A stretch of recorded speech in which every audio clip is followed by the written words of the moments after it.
Okay, in this session we will talk about Chapter 7, which is all about family involvement in education. And we've learned so far how important it is to get to know students' families and their situations in order for them to partner with you for the good of the student. And now we're going to shift a little to getting the parents involved in the school as well.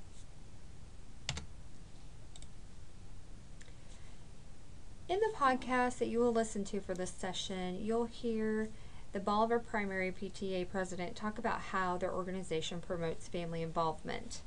You will also be exploring other resources, but first we need to really define what is meant by family involvement in the first place.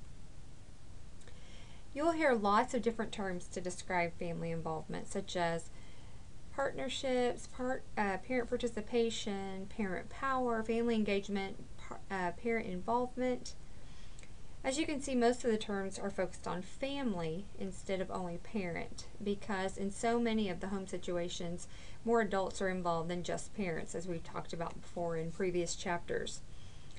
And family involvement really takes on lots of different forms inside the classroom and outside, because all parents won't be able to be a volunteer in the classroom during the day, and they will need to have opportunities other than that to be involved in the education of their student. In the chapter it talks about Goals 2000, and this was a document that was set about in the late 1990s as really a prediction of what we wanted our schools to look like in the 2000 years. And so it said that every school will promote partnerships that will increase parental involvement and participation in promoting the social, emotional, and academic growth of children. So they even recognized back over 14 years ago that family involvement was very important for all parts of the different areas of the children's growth. And so that's important, and that is one reason for the focus on family involvement to this day. So what are some of the benefits of family involvement? As I was preparing for this and thinking back over the benefits, I was thinking, who would have ever thought that family involvement over the aspects of income, social status, or even the IQ of the student would actually be the most accurate predictor of student achievement? But it is. As long as families are involved, that really affects a lot of other things in the student's life than just their academic achievement. So actually, what predicts a student's achievement more than anything else revolves around these three things: creating a home environment that encourages learning, and that could include setting aside time for studying. It could include being involved in the student's homework. It could be that you just set aside a place in the house for a quiet study area for them to do their homework. The next thing is that these families express high expectations for achievement, and that really focuses on the value that is placed on an education and the knowledge that an education leads to a more successful, productive life. Even for families that are low in the socioeconomic status, they can still have high expectations for achievement in order for their children to get out of that circle of poverty. And so that's really one of the very important aspects of the benefits that students have from their families being involved. And another one is their families being involved in their child's education at school and in the community. And so that parent involvement or family involvement is one of those things that really is an accurate predictor of a student's achievement. So who benefits when parents are involved and when families are involved in the school? Well, really everyone. Children often have better grades, higher self-esteem, positive attitude towards school, and even are less likely to drop out of school later if their families are involved in their education. Parents benefit. They're more responsive to their children's educational and social needs. They are more confident in their own parenting skills. They have a better understanding of a teacher's job. If they're there seeing what the teacher's doing, they better understand that. And they are also more likely to help when requested by teachers if they are already somewhat knowledgeable and in the loop, so to say, in the child's classroom. Educators also benefit because they are more likely to experience higher morale when they have more help and more support from families. They would have higher morale. They achieve a greater respect from parents in the community. Usually when you know what's going on in the classroom, then you're going to have a greater respect than if you have no idea what's going on. And educators also form a deeper respect for families and their cultures because they know more about them and they're more familiar with them. Also, the school overall tends to have a better reputation in the community. It experiences better community support through things such as fundraisers and community involvement activities. And also, the school has higher quality programs because of the diversity of input and partnerships that occur when everybody gets involved. So, the 6 types of family involvement. If you want families to be involved in the classroom and in the school, you really have to be willing to make opportunities available to them, and you have to have a way to let families know about the opportunities that are available. So during class, we'll be working on a collaborative presentation, as you see right here. Down here it's linked. And we will be teaching each other about the different types of involvement.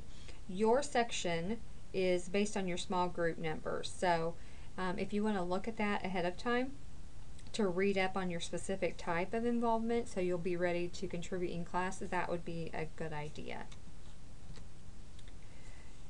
And finally, the 5 ways to successfully implement a family involvement program.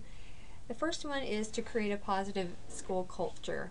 And this is really important. There are a lot of teachers who don't think about this sometimes in how positive their attitude is, how enthusiastic and excited they are in their classrooms to learn.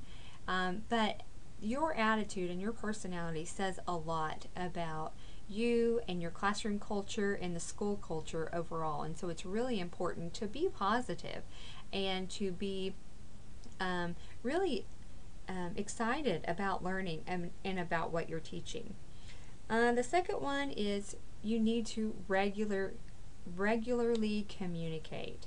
And this is not just you as a classroom teacher, but as a school overall, you need to have a communication system set up for your parents in order for you to, in order for them to know what's going on and for you to get participation from them. So whether that is a school website or individual teacher websites, whether that's a Facebook page or Twitter or Google Plus community or whatever it is, newsletters that go home, lots of different ways to communicate, but just make sure that there are several different opportunities to communicate with families, because not everyone will have internet access, not everyone will have an email address, so you need to send communications lots of different ways. The third one is understand and recognize the diversity of our children and their families. In other words, you need to get to know families. The school needs to get to know the different cultural diversity that is represented in the community, and so that means getting to know families. That might mean having different cultures highlighted during a month, or it means just reaching out to them individually to make them feel respected and included. I know when I was teaching, we had Native American month during the month of November, and a lot of Native Americans came to school and they would show us about their traditions of their individual tribes and the things that they did, and they showed our students, and it was so neat to get to know their culture in that way. And so just being open and inviting to people of all different cultural backgrounds, it really helps them to feel involved in what the school is doing. Another way to implement a family involvement program focuses on offering training for not only teachers but also parents, and it needs to be supported by the administration. So if you're going to ask if you're going to be asked to create a newsletter or create a website so you can communicate with parents, then there needs to be a workshop offered for that. If parents are going to be asked to help their students do some practice math problems, then maybe those parents need to be trained in how to do those math problems. Or maybe they need to be invited to learn how to do a digital component of a reading program, something that's done online. And so maybe the school computer labs need to be open to those parents so they can come in and learn that. So you just need to make sure that the school is an open, safe place where parents can come and be involved. And lastly, the fifth thing is to provide comprehensive and flexible parent involvement programs. In other words, make sure that flexibility is key in your program. If the only times you have for parents to be involved is during the day between the hours of 8 and 9 in the morning, you probably won't get much involvement. But if you have opportunities for parents to do things at home, such as cut out things that you need or put together little projects to be ready for students, then maybe that's when they can volunteer on their own time and at their own space. So just make sure and have lots of different activities to involve parents and have them during different times so everybody that wants to be involved can be involved, and so you can just make sure and every family feels invited and supported.